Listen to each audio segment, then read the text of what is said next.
Welcome back to my fourth and final episode of my mini hatch chili series. Tonight, we're making a New Mexico classic, hatch green chili stew.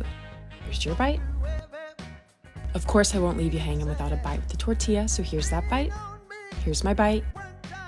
That is incredible. And here's how to make it. First, you want to start by roasting your hatch chilies. I actually prefer roasting them over direct flame or in the broiler, but the pan works too. Then tightly cover them for about 10 minutes to steam so they peel easily, then give them a chop and set aside. Next, grab a large pot or a Dutch oven, heat a bit of olive oil, and then brown your pork in batches. You want it to get a nice golden crust, but it doesn't have to be fully cooked through yet. Remove from the pan, set aside on a plate, and then saute your onion in that leftover fat with a pinch of salt. You want them to get a little bit golden, then add in your garlic, Mexican oregano, and cumin. Throw back in that cooked pork, give that a stir, and then sprinkle in some masa harina on top to thicken and also add a subtle corn note. Add in those roasted hatch chilies and a diced tomato, scrape up any brown bits on the bottom, and then add in your potatoes. Pour in your chicken broth. I also added in a touch of water, so I seasoned with a little bit of bouillon as well. And then I last minute started roasting a couple more hatch chilies over the flame. I just feel like it needed a little bit more. Then just bring to a boil, partially cover, and simmer for an hour. And that's it.